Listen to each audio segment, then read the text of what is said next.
नहीं है, क्योंकि पहले तो मैं सोची थी लड़का है ये, लेकिन हमने जब देखा इसको ट्रीटमेंट कर रहे थे तो ये वो है क्या, ये है बछड़ी। तो इस बछड़ी को हम ले आए क्योंकि जहाँ मेरे सेंटर है तो ये वहाँ पर अपने हमारी दुकान के अंदर घुस गई थी। तो जब दुकान के अंदर घुसी तो मैं इसको भगा रही थी तो इससे उठ नहीं पा रही थी ये।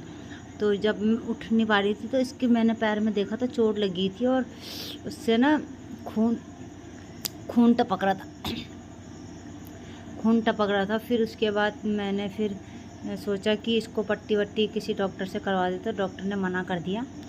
तो वहीं पे नीचे विस्थापित में रहता है एक डॉक्टर, संत साहिब वाला। तो उनको मैंने बोला भैया मैं आपको पट्टी का पैसा दे दूँगी, आप करवा लो।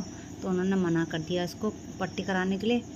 फिर क्या किया कि हमारे एनजीओ में जो दवाइयाँ पड़ी रहती हैं पट्टी वट्टी, तो एनजीओ वाले सर गए और वो लेके आए और इसके जो पैर है ना इसमें बहुत सारे कीड़े लगे हुए थे।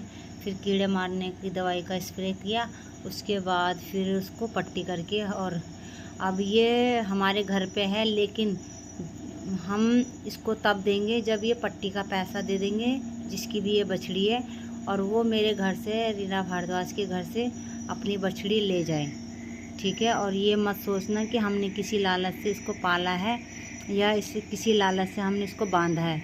जिस किसी की गाय होगी, बछड़ी होगी, वो इसका ट्रीटमेंट का पैसा हमको भरपाई करेगी।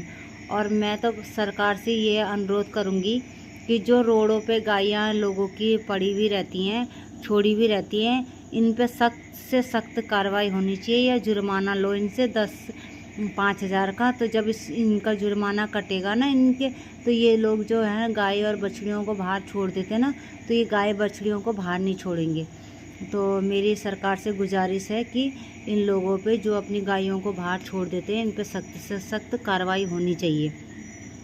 और भागवत सुनने के लिए खूब टिक्का उक्का लगा के चली जाएंगी भागवत सुनने के लिए। भागवत वाले हर भागवत में बताया जाता है कि गौ माता की सेवा सबसे बड़ी सेवा होती है, और जो गौ माता की सेवा करता है तो वो पुण्य का भागीदारी बनता। मतलब तुम भगवान की पूजा एक बार के लिए करो ना करो, उनको दीपक लगाओ ना लगाओ, लेकिन जो भी बेसहारा बेजुबान गाय होती है ना, उनकी अगर कोई तकलीफ़ है तो उसको देखो। तो सबसे बड़ा पूजा पाठ और भगवान को खुश करने का वही तरीका होता है। लेकिन लोगों को तो सिर्फ भागवत में जाना है और गप्पे मारनी है और चुगली लगानी है, और बस उसका 1% जो लोगों के अंदर किसी के अंदर भी उसका कुछ भी अगर उसका असर पड़ता हो, तो मेरे को तो नहीं लगता। क्योंकि मैंने मनसा देवी में देखा लोगों के गायें बाहर रोडों पे ही रहती है। अभी बारिश हो रही थी, इतनी तेज़ बारिश हो रही थी, तो गायें हमारे दुकान के अंदर घुस गई थी, 3-4 गायें।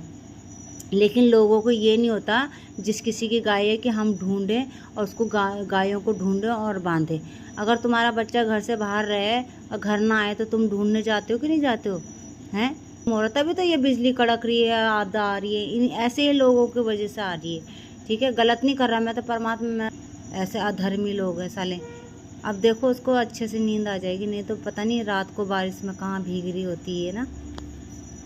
तो जिस किसी की गाय है, लेकिन इसका हर्जाना देगा तब जाके ये अपनी गाय ले जाएंगे, ठीक है। और इसका ट्रीटमेंट जो भी हमने किया उसका वीडियो भी मेरे पास है, कोई ये ना बोले कि भाई ऐसे ले गए।